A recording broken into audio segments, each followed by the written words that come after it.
በማህበራዊ ሚዲያ ነው ህይወቴ የተመሰቃቀለው እና መጀመሪያ ላይ የነበርኩበት ሀገር ሐዋሳ አካባቢ ነበርና ከዛ ተነስቼ ወደ አዲስ አበባ ያው አንዳንድ በህይወት ክስረት ውስጥ ገባሁና ወደ አዲስ አበባ ለመሄድ በመገደድበት ሰዓት አንድ በሚዲያ ስራ እንሰጣለን የሚል ስራ እንትን የደረሰኝና ያንን ነገር ለማድረግ በስልክ አወራኋቸው። እሺ ያንን ነገር እንትን ላደርግ ሞከርኩኝ፣ ላናገራቸው ሞከርኩኝ። በቃ አዲስ አበባ ስትመጣ ደውልልን ብለውኝ ያው ሚዲያ ላይ ያገኘኋቸው ስልኩንም እና ይሄንን ያው ለሌላውም ሰው ትምህርት ይሆናል ብዬ ነው ይሄንን ነገር የምነግራቸው። ምክንያቱም ማንም ሰው እንዳይሸወድ ነው በአሁኑ ሰዓት።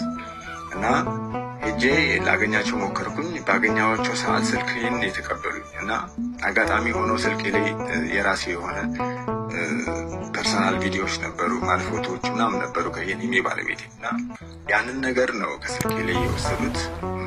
ወስደው እኔ ባላወቅኩት መንገድ ነው ወስደው በቃ ስንደውልልህ ትመጣለህ በሚል ላኩኝ። ከዛ እኔም ስራ አገኘሁኝ ብዬ በቃ ኦንላይን ስራ ይሄ ሴልስ እና የሚባል ስራ ትሰራለህ ያሉኝ። ይህንን ነው እኔ የተረዳሁት እና ተረድቼ ቤት ገባሁ። ቤት ከገባሁ በኋላ ነው እንግዲህ ከ15 ቀን በኋላ ስደውል ሳይ ስልካቸውን አይደውሉልኝም። ደውዬ ቼክ ሳረጋቸው የሚሉኝ ምንድነው የሆነ ቪዲዮ ፎቶ እንደወሰዱብኝና በዛ ሊያስፈራሩኝ እንደሞከሩ ነው የዛቱብኝ። በኋላም ያው ያን ቪዲዮን እና ፎቶ እናጠፋለን ብር ታምጣ የሚል ወደ 300 ሺህ ብር ታመጣለህ የሚል ነገር ሲሉኝ እኔ የሰዓቱ ስራ ፈላጊ ነኝ። እንደዛ አይነት ብር ማግኘበት ሁኔታ ውስጥ አልነበርኩኝም። በጣም ግራ ገባኝ። ከዛ በኋላ ነው እንግዲህ ሌላ ቪዲዮ እንደገና ይህን ብር ማታመጣ ከሆነ ሌላ ቪዲዮ እኛ እንሰጣለን፣ ያን ቪዲዮ ሰርተክ ከዛ እናጠፋለን የሚል ነገር አሉኝ። የላኩልኝ ቪዲዮ እኔ ምን እንደሆነም ነገሩን ስለማላውቅ ሳላውቅ ሰራሁኝና ላኩላቸው። በኋላ ሁለቱን ቪዲዮ ይዘው እንደገና ሌላ 500 ሺህ ብር አምጣ በሚል አስፈራርተውኝ ምንም ማላቅበት ጉዳይ ውስጥ ገባሁኝ። በቃ ወደኩኝ፣ ራሴን አላቅም። እንደገና ድጋሚ ሲያስፈራሩኝ በጣም ሳትኩኝ፣ ራሴን ወደኩ። በቃ ፓላራይዞን እንዳለ ሰውነቴ፣ ሙሉ ሰውነቴ በድንጋጤ ማለት ነው። እና ይሄ ከሆነ በኋላ ነው እንግዲህ ህይወቴ በጣም ምስቅልቅል ውስጥ የገባው። በቃ ይህንን በማስፈራራት በየቀኑ እያስፈራሩኝ ቀጠሉ። ከዛ በኋላ ነው ወደኩኝ። ያው ቤተሰብ ልጆች አሉኝ፣ ልጆች ባለቤቴም ነበረች። በዚህ ሁኔታ ውስጥ እያለሁኝ ያው ባለቤቴም ከአቅሟ በላይ ሲሆን እናቴ ተጠርታ ነው እንደገና ተመልሼ ወደ ሐዋሳ ልመጣ የቻልኩት። ወደ ሐዋሳ ስመጣ እናቴ በቅፍ ይዛ ነው የመጣችው፣ ተሸክማ ማለት ይቻላል። ያንን አድርጋ ወደ ቤት ይዛኝ መጣች። ቤት መጥቼ ረጅም ጊዜ ለ2 ዓመት ራሴን አላቅም ነበር። ራሴን ሳትኩኝ። በቃ ራሴን ስቼ ሙሉ ሰውነቴ ፓላራይዝ ሆነ፣ ከላይ ከእጄም እግሬም ሁሉ ነገር ይበቃ። እዛኔ ያው ሕክምናም የተወሰነ አደረኩኝ፣ ግን ምንም ለውጥ አላመጣም። ለ2 ዓመት አልጋ ላይ ነበርኩኝ። ለ2 ዓመት ሙሉ ማንንም ምንም አላቅም ነበር። አጋጣሚ ሆኖ ቤተሰቦቼ ደግሞ በሌላ እምነት ውስጥ ነበሩ ያሉት። እንደገና ሌላ ስህተት ነው የተፈጠረብኝ እንደገና። ምክንያቱም ይህንን ነገር አመለጥኩኝ ብዬ ስል እንደገና ደግሞ ወደዚህ ወደ ቤተሰብ ስመጣ ደግሞ የነበሩበት እምነት ሌላ እምነት ነው። የፕሮቴስታንት እምነት ውስጥ ነው ያሉት እነሱ ሁሉም፣ እናቴም ቤተሰቦቼ ሁሉ። በዚህ ሁኔታ ውስጥ ሆነው ስመጣ ምክንያቱም መጀመሪያም ከዚህ ተጣልቼ የሄድኩት በዚህ የተነሳ ነው። ከእናቴ ጋር ለምን ሆንሽ በሚል ተጣልቼ ነበር የሄድኩት ወደ አዲስ አበባም ሲሄድ እና እንደገና ተመልሼ ስመጣ እነሱ ጋር ነኝ ያለሁት። ከቅዠቴ ስነሳ ከዛ ከ2 ዓመት በኋላ ስነሳ እነሱ ጋር ነው ያለሁት።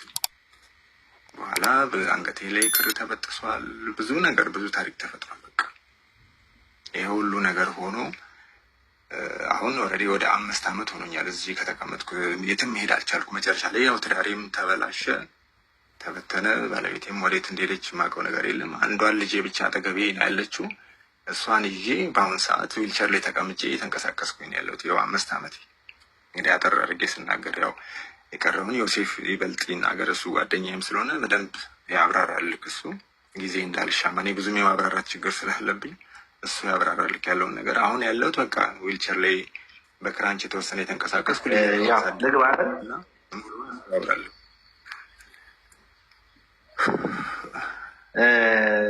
ያው ጉዳዩን በተወሰነ ደረጃ ተሼ አብራርቶታል። ምናልባት ግልጽ እንዲሆንላችሁ ቪዲዮ ከፐርሰናሉ ቪዲዮ በዘለለ እሱ እንትን ያለው ቪዲዮ ምንድነው የኢሉሚናቲ አምልኮ የሚያስፈጽሙበትን ስርዓት ነበረ። መስቀል ዘግዝቆ እንቁላሎችን አድርጎ የተወሰኑ ስርዓቶችን የሚያስፈጽም ቪዲዮ ነው እንዲልክለት ያዘዙት እና ያንን ቪዲዮ ልኮላቸው ከላከላቸው በኋላ ያንን ብር እንዲያመጣ ራሱ ሲያስገድዱት ያው እኔ ረጅም ዓመት ጓደኛዬ ነው፣ 15 ዓመት አካባቢ ጓደኛዬ ነው። ምንም የምናውቀው ነገር የለም። እሱ ማንንም ሳያማክረኝ ቪዲዮ ላከላቸው። ከዛ በኋላ ያ ቪዲዮ በማህበራዊ ሚዲያ ሲለቀቅ ነው ልጁ ፓራላይዝድ ነው። መጀመሪያ ቪዲዮን ላክልን ያሉት ከባለቤቱ ጋር የነበረውን ፐርሰናል ቪዲዮ ነው። ምናልባት እዚህ ሚዲያ ላይ እንደ ሃይማኖትም ፔጅ እንደመሆኑ መናገሩ አስፈላጊ አይደለም፣ ግን ፐርሰናል ቪዲዮ ከተባለ በቂ ነው። የኢሉሚናቲው ግን ምን ያህል ህይወቱን እንዳመሰቃቀለው ማወቅ የሚቻለው ያንን ካየ በኋላ ባለቤቱ ቤተሰቦች ጋር ነው ቪዲዮ የተላከው። መጀመሪያ ፐርሰናል ቪዲዮ ተላከ። ቀጥሎ ደግሞ የኢሉሚናቲው ቪዲዮ ሲለቀቅበት ልጁ ፓራላይዝድ ሆኖ ቤት ተቀመጠ። እንደነገራችሁ እናትየው ፕሮቴስታንት ነች። ልዩ ጩፋ ጋር ይዘው ሄዳለች። እንግዲህ ነፍሱን ሳያውቅ ማለት ነው። ከዛ በኋላ ዮናታን ጋር ሄዶ መልካም ወጣት ተምሯል። አልፎ ተርፎ በህይወቱ አሁን ላይ እየገጠመ ያለው ነገር ፈለገ እግዚአብሔር ነው ከህይወቱ ሊያስወጣው የሚችል በጣም ብዙ ልጆች ገጥመውታል። ይሄ ነገር የገጠመው ነገር ምንድን ነው? እናቱ ፕሮቴስታንት ነች።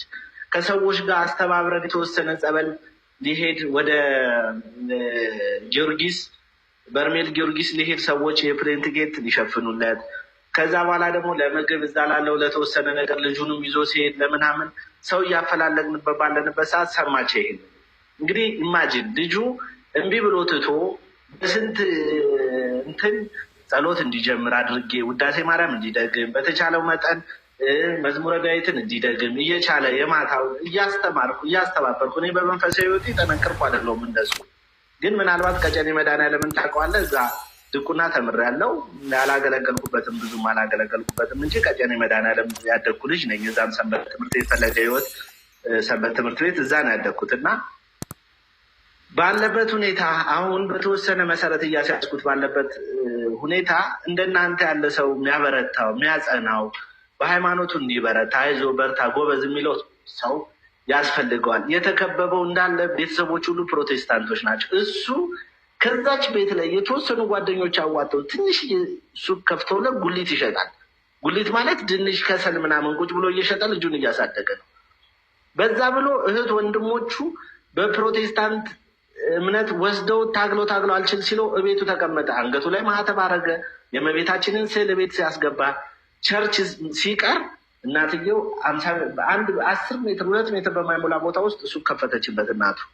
ያንንም ችሎ ፈተና ነው ብሎ ተቀምጦ ጸበል ሊሄድ መሆኑን ስትሰማ ከቤት አስወጣዋለሁ ብላ ዝታ ከጸበል አስቀረችው። አሁን ባለበት ሐዋሳ መጥተህ የነበረ ሰዓት ቪዲዮዎችን ማይቼ አንተን ለማግኘት ብዙ ጣርን አልቻለም። ቢያንስ እዛ ሄደ አይተኸው ታበረተው ነበረ፣ ታጸናው ነበረ።